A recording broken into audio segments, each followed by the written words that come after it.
Okay, so in this video, we're going to take the triangles that we learned in the previous video and some new Ohm's law stuff, and we're going to work an RL series circuit. So this is an RL series circuit. It is a circuit that has a resistor and an inductor, hence the RL, resistive inductive. Okay, so first I want to go over the new Ohm's law stuff. So if we think back to our triangles, which we had the impedance, which was Z, XL, and R. So remember that the impedance triangle, Z, which is impedance, XL, which is inductive reactance, and resistance are all measured in ohms. Okay? So this triangle equals ohms. So that means that anywhere that an ohms quantity is in Ohm's law, you can use any one of these in the same spot. So let me show you. So over here I have all of my totals, VT, IT, Z, and VA. Okay? So that is all part of the totals. So instead of having V equals I times R, which is what we originally had, since Z is an ohm value, instead of R, I can put Z in there. So I end up with voltage total is equal to the current total times the impedance. And then if you have any of the other two quantities, you can solve for whatever. So let's say that I'm looking for impedance. Cover it up, and it would be total voltage divided by the total current. If I have voltage and impedance, solving for current, I have voltage divided by impedance. So it's still just that Ohm's value, it's just a different letter per se, or it's a different thing altogether. All right, so since impedance is that total quantity of these two added together, I just stick that where ohms always goes. And then resistor is the same. Okay, same as you always have seen. Now the subscript R here in these two things, that is just letting us know that that is referring to a resistor. Since we have multiple types of components now, we use subscripts to let us know what we're working with. So VR, again, simply just means voltage across the resistor. IR is current through the resistor. And then when we have the inductor, well, what is the ohm value of an inductor? It's the reactance. So instead of having R here, I just stuck reactance there. So again, instead of having V equals I times R, I just have V equals I times X of L, or reactance, since this is an ohm value. And again, this is VL because that's voltage across the inductor. IL is current through the inductor. Okay? So makes sense? So now we can even do the same thing with all of our power stuff. So our power triangle was VA, VARs, and power. Okay? So VA, VARs, and power are all concerning power dissipation. So they are also interchangeable in Ohm's law. VA is a total, because that's the hypotenuse. So notice that that's in your total section. So remember, power is just P is equal to current times voltage, right?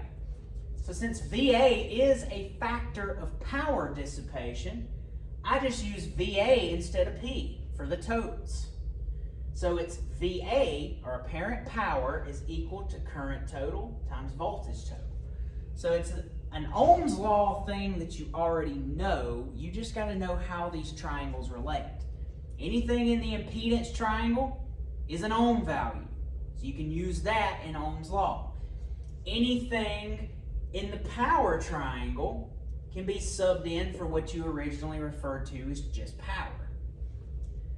So Resistor stays the same. It's still power is equal to current times the voltage with the resistors. VARs, which is reactive power, is also the top here. So VARs is equal to the current times the voltage. Same thing, it's just across the inductor. Okay? So, again, I can't stress hard enough.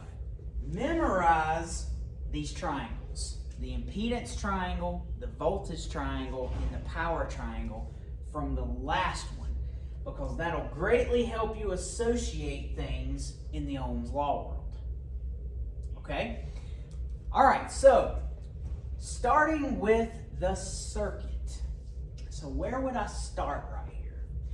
All right, so let's look at what I gave you for the circuit. So this circuit is an AC circuit that is 60 hertz, so that is my frequency, 240 volts.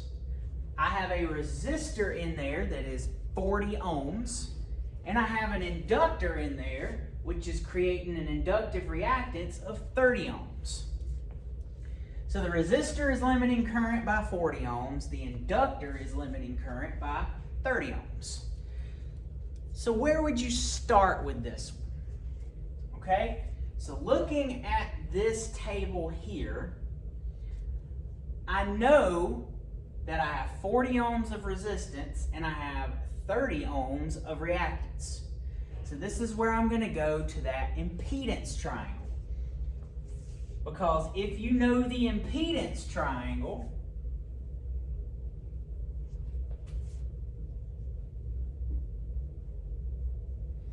you would know that I have two sides of that triangle already. I have an R value and I have an XL value. So Z is equal to question mark. XL is equal to 30 and R is equal to 40. So, in a nutshell, all you're going to be doing is solving a triangle where your two sides is 30 and 40, and you're solving for Z, which is the hypotenuse. So as a formula to get Z, I would have impedance is equal to the square root of 40 squared plus 30 squared. Okay? All right, so everybody do that in your calculators. I'll give you just a second and let's see what we get.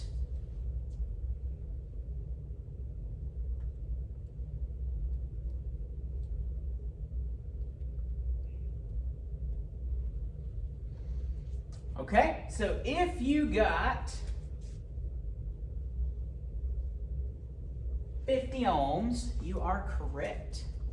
So that means that if I have a resistor that is 40 ohms and an inductor that is creating a reactance of 30 ohms, how much I'm overall limiting the current is by 50 ohms. Okay, so by 50 ohms. And again, the reason this wouldn't be 70 is because remember this inductor here is causing that phase shift. We'll get to this later, okay? But this is going to tell us how far out these sine waves are. How out of phase am I? Okay? All right, so simple enough. So let's talk about series circuits. You remember our rules from last semester? In series, current does what? Stays the same. Doesn't matter if it's an AC circuit, doesn't matter if I have an inductor, resistor, capacitor, a combination of all three or two of them. Current still only has one path to flow. So that means that current is going to stay the same. So in your homework, if you find one of the currents, then that is a huge step because that is all of the currents, just like last semester. All right, so looking at the data that we have, We can't work with the resistor because I only have one quantity. All I know is that I have 40 ohms. Looking at the inductor, I can't start there because all I know is it has a reactance of 30 ohms. I need two variables here to find third. But if I look at my totals column right here, if I look at my totals column, you'll notice I know what the voltage is. I know how much I'm limiting the current. So guess what I can find? How much total current I have, because I have a voltage value and I have an ohms value. So looking at Ohm's law, you notice I can find total current. Cover that up and what are you left with? Total voltage divided by impedance, which is what you already should know. To find current, you take the volts and divide it by the ohms. And it's no different here. It's just that impedance is our ohm value for our totals. All right, so in your calculators, just do total voltage divided by total impedance. So 240 divided by 50. All right, what do you got?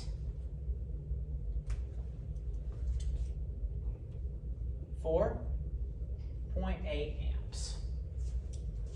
So what do we say about a series circuit? Current stays the same. So that means that 4.8 amps is everywhere.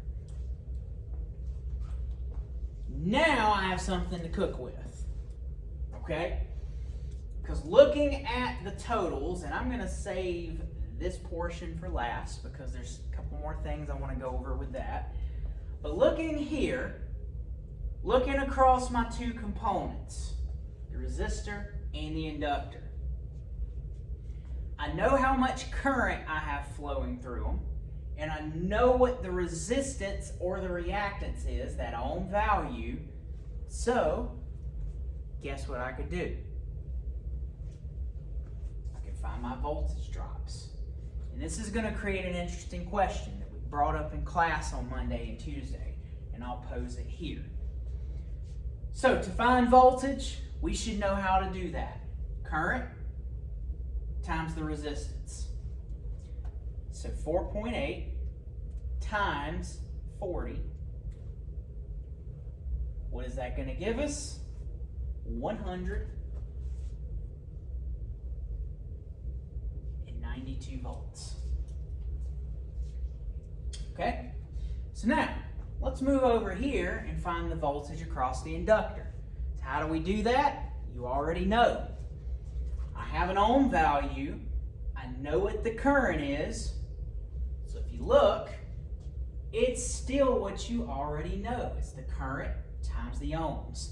So VL is equal to IL times XL. So you're still just going to multiply these two numbers to get the voltage. So let's figure out how much electrical pressure we have, or voltage. So 4.8 times 30 is going to give us 144 volts. So this poses an interesting question. Our voltage rule in series states that voltage drops must add up to the source. So do those add up to the source?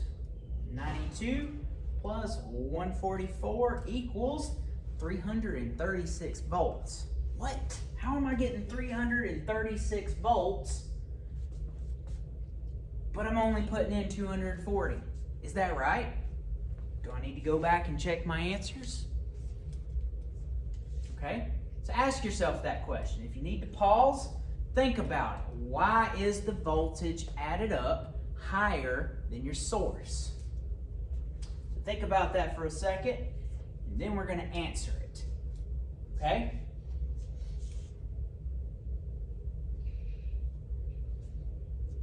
Okay, so here is why.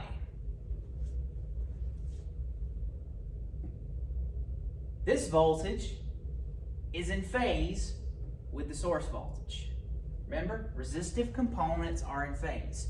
So that sine wave, this voltage drop right here, if we looked at it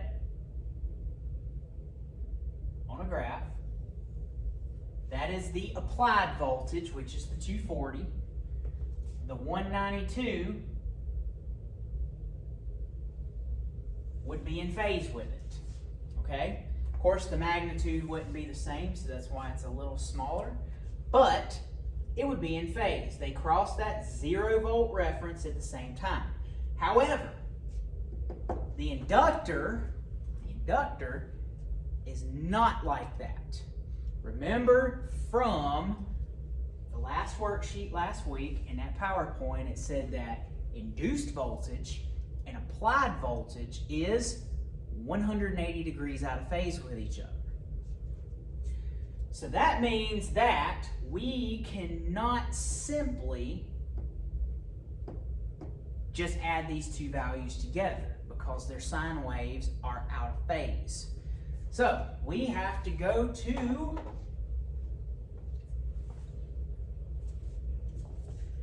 the old trusty voltage triangle. So since the voltage across the inductor is out of phase, it's this line here, so it's creating that phase shift, which is there. So this would be VT, which is 240. This would be VL, which is 144. And this would be VR, which is 192. So to check yourself there, and to make sure that you didn't goof, you would just have VT is equal to the square root of 192 squared plus 144 squared. And if you do that in your calculators,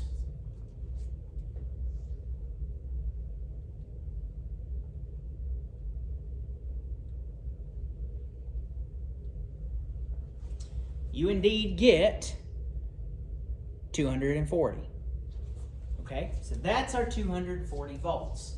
They don't simply add up because they're out of phase.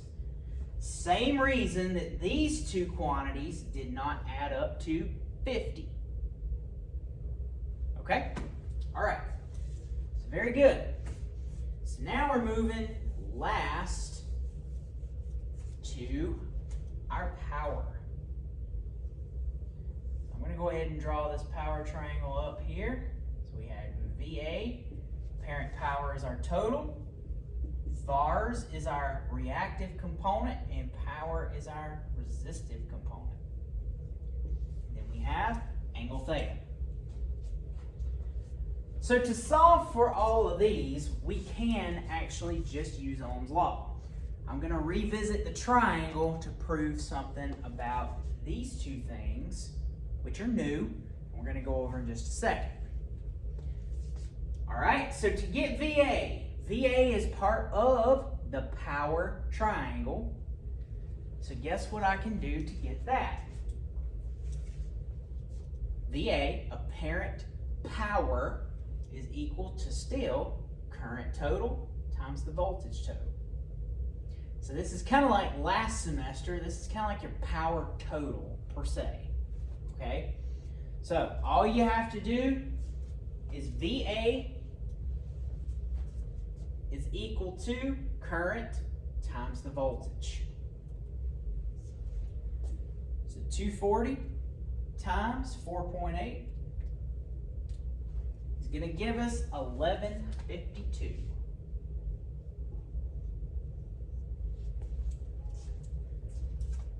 All right, so we know that our total power dissipation in this circuit is 1152. So now let's figure out what is the wattage. What is the watts, the power? All right, so this one we already know how to do because we've done it last semester. Okay, V times I here again. So 192 times 4.8 is going to give me 921.6 watts.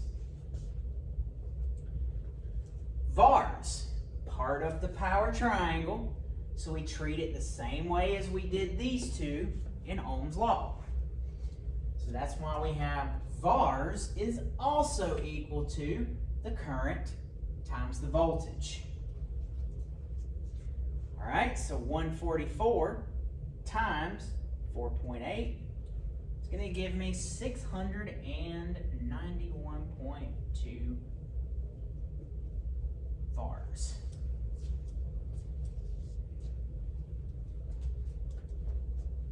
Cool. Pretty easy. Now, I'm going to draw the other triangles up here real quick. So we have impedance.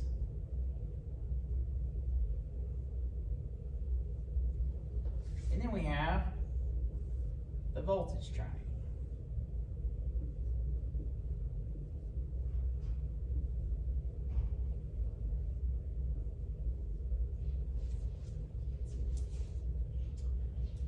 All right, so what we want to do here is we want to look, okay, so we want to look at what these two things mean. PF equals power factor. That's what that stands for. Power factor, in the most simple form to put it, is how efficient your circuit is working. Power factor is always going to be a percentage. So think of it like a percentage of efficiency for that circuit. Okay?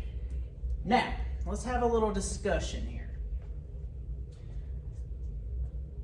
So, when components are in phase, they are more efficient.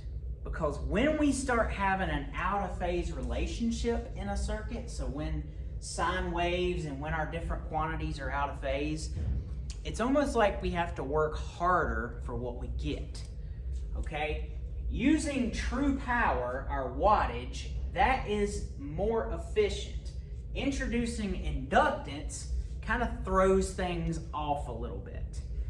So power factor is just a ratio of how much power that you're consuming, the wattage, as compared to your total power dissipation consumption. So it's a ratio of what are you using as far as resistive components go as compared to what the total is, because that inductance is in there also.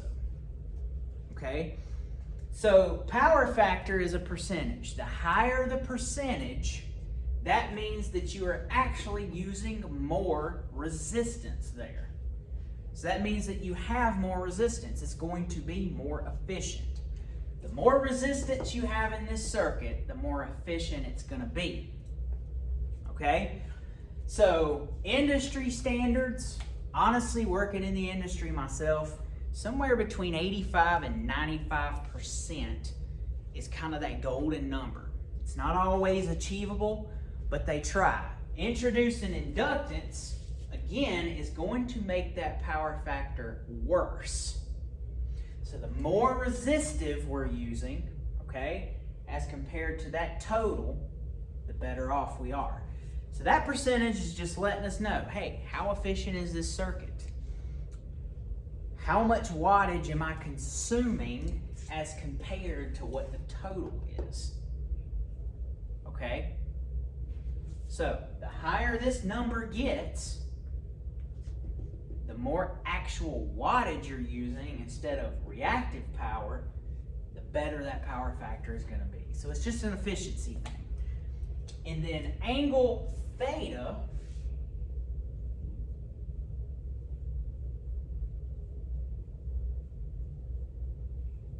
equals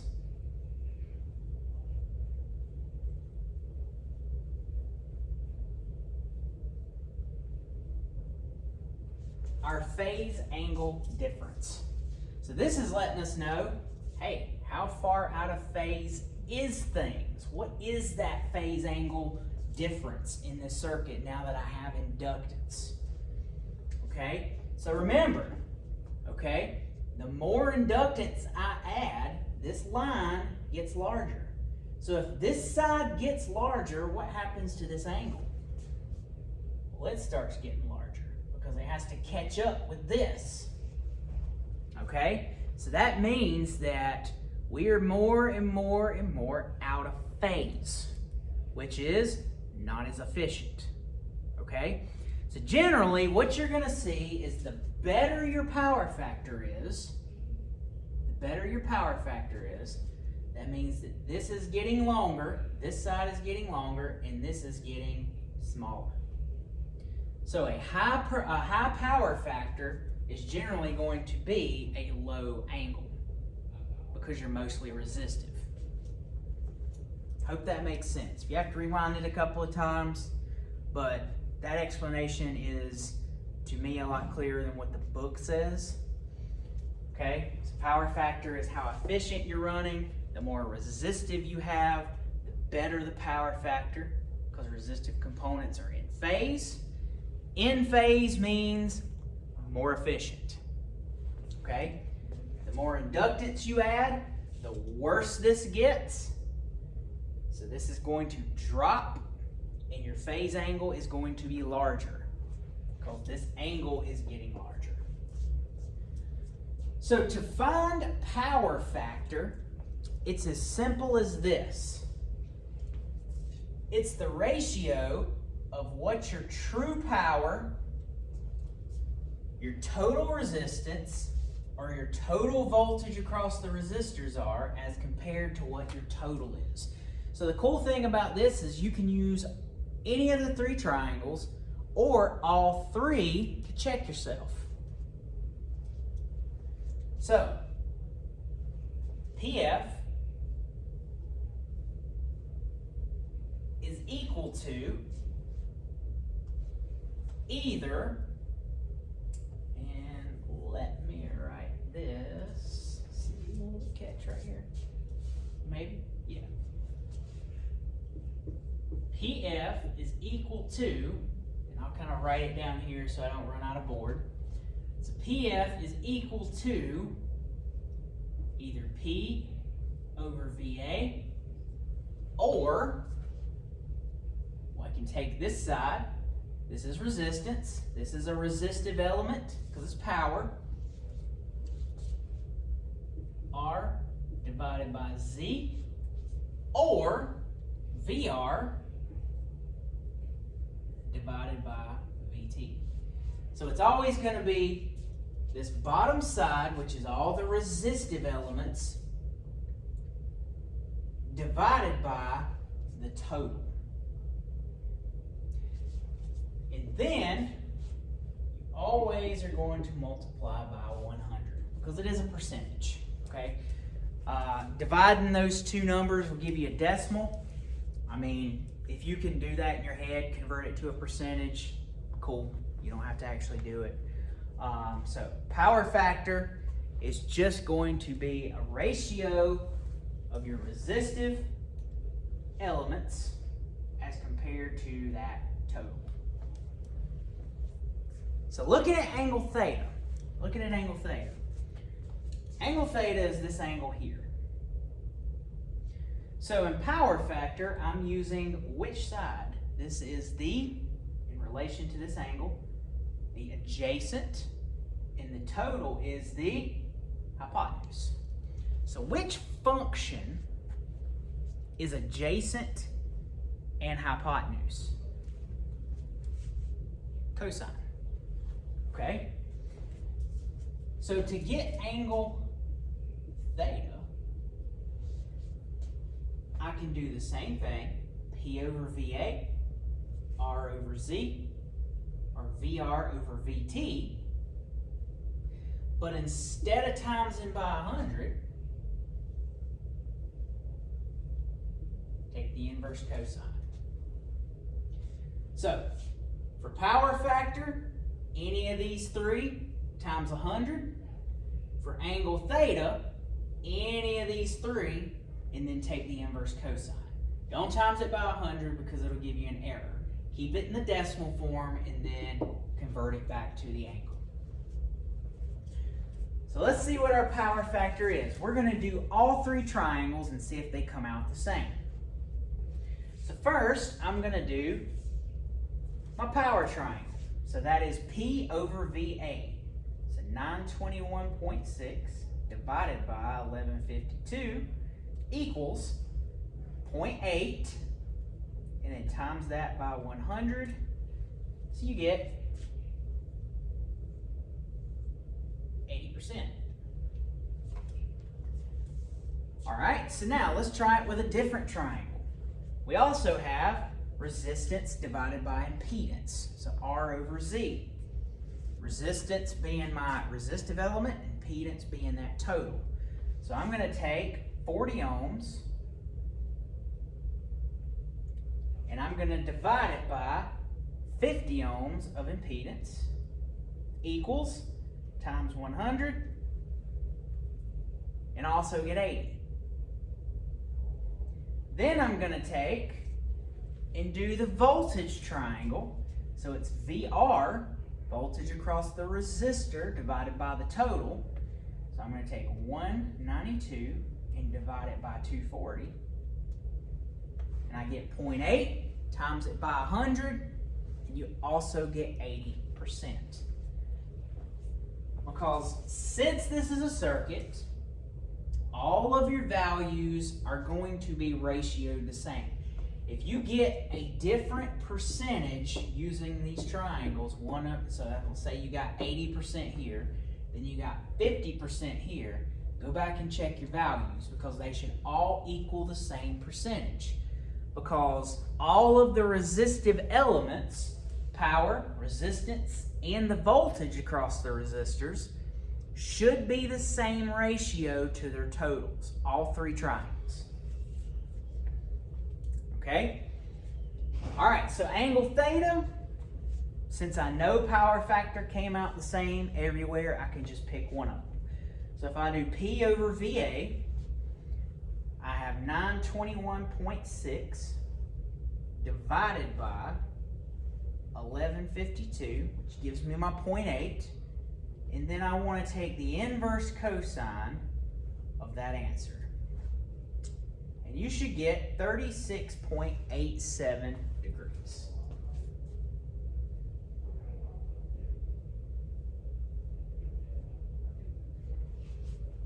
Okay? So, not too bad of a circuit. 80% efficient, 80% power factor, about a 37 degrees angular difference, so that's not terrible. Okay? Later on down the road, we'll learn how to introduce a capacitor and actually fix these numbers. Okay? Or we can use an inductor to fix what a capacitor did. So this is all kind of leading up to that point. Okay? So if I had this circuit and I was having to pay for the power that this is putting out, it wouldn't be too bad. 80% efficient, only 37-ish degrees out of phase. Okay? So here's a little fun fact. In one of the classes on Monday and Tuesday, I swapped these two values. So what happened was, since resistance was only 30 ohms and reactance was was 40, I had less resistance. So if I have more inductance than resistance, what do you think happened to the power factor? Remember, efficiency comes from the purely resistive components. So by having a dominance of the inductor, the power factor actually dropped to 60%, and the phase angle went up to 50-something degrees. So that was just proof that by having more inductance than resistance, my efficiency went down and my angle got worse. Okay? So if I was paying for that power consumption, it wouldn't be quite as good because it's not as efficient. Okay? All right, so that's about it. just for the hint, I think I typed this on the assignment. If I were doing this circuit and I had multiple components in it, okay? When you went to solve for Z, let's just say that I had 2 resistors in here that were 40 ohms apiece. When I went to do that formula, Z equals the square root. If I had 2 resistors that were 40 apiece, that means that the resistance squared would be 80. And then if I had multiples of this, 2, it would be 60. So just remember, anytime you're doing any of this, when you're plotting your triangles, if you do that, this P means the total of all your powers. I only had 1 here, so that 921.6 would go here. But if I had a P1 and a P2, add those together and that would go there. If I had multiple VARs, add those together and put it there. Then plot out your formula. Okay? And the same with, voltage and resistance. Okay? Multiple resistors. So if I had another 40 ohm, R down here would have to be 80. If I had multiple of these, 60. Okay? So, just going over that might be a little hint for you for the circuit. So just if you have multiples, just add them all together. Okay? All right, so if y'all have any questions, please reach out. I do not mind helping over email. Not at all. These aren't too bad to explain via email. But if y'all have any questions, please let me know. And y'all take care, and I'll see you next week.